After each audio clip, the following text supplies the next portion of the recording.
पुराने समय की बात है। गांव में धनीराम नाम का एक किसान रहता था।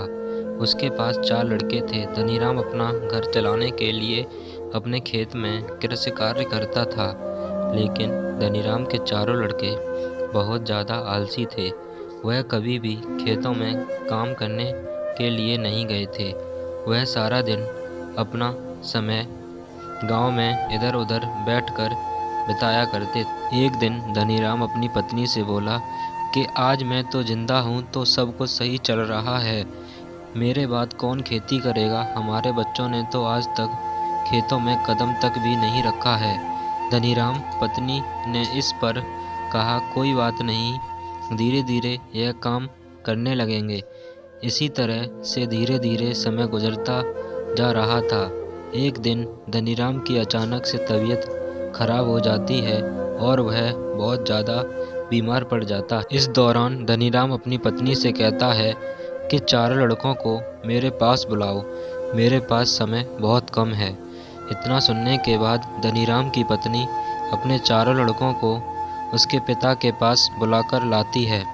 धनीराम इस बात से बहुत ज़्यादा चिंतित था कि उसके बाद उसके लड़कों का क्या होगा, इसलिए उसने अपने 4 लड़कों को अपने पास बैठाकर कहा कि मेरे पास जितना भी कमाया हुआ धन था, मैंने वह सारा अपने खेतों के नीचे दबा दिया है। जब मैं इस दुनिया में ना रहूं तो मेरे बाद तुम खेतों में से दबाया हुआ सारा खजाना निकाल कर आपस में बांट लेना। इतना सुनने के बाद धनीराम के चारों बेटे बहुत खुश हुए। इसके कुछ समय बाद धनीराम की बहुत ज़्यादा बीमार होने की वजह से मृत्यु हो गई। धनीराम की मृत्यु के कुछ दिन बाद उसके चारों बेटे खेत में दबे हुए खजाने को खोदने के लिए खेत में पहुंचने के बाद चारों बेटों ने पूरा खेत खोद डाला, लेकिन उनमें से किसी को भी खजाने जैसा कुछ नहीं मिला। इस बात से वह चारों बहुत निराश हुए और उन्होंने घर आकर अपनी माँ से कहा कि पिताजी ने खेत में जो खजाने के बारे में बताया था वह एक झूठ था। हम चारों ने पूरा खेत खोद डाला, लेकिन हमें खेत में कोई भी खजाना नहीं मिला। यह सुनकर उनकी माँ बोली कि तुम्हारे पिताजी ने अपने पूरे जीवन में यह घर और खेत ही कमाया है।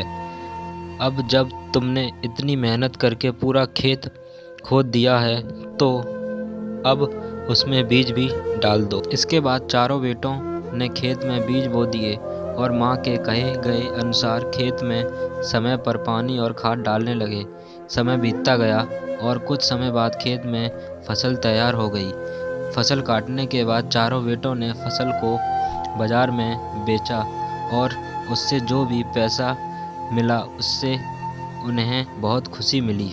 इसके बाद जब चारों बेटे घर गए तो माँ ने कहा कि बेटा, तुम्हारे पिताजी तुम्हें यही समझाना चाहते हैं कि जो हम मेहनत करते हैं उसके बदले में ही हमें खजाना मिलता है। दोस्तों, इस कहानी से हमें यह सीख मिलती है, अगर हमें अपने जीवन में सफल होना है तो हमें मेहनत करनी चाहिए। अगर कोई भी व्यक्ति ज़्यादा आलस करता है तो वह अपने जीवन का कीमती समय बर्बाद कर रहा होता है। आपको हमेशा अपने जीवन में सही दिशा में मेहनत करनी चाहिए।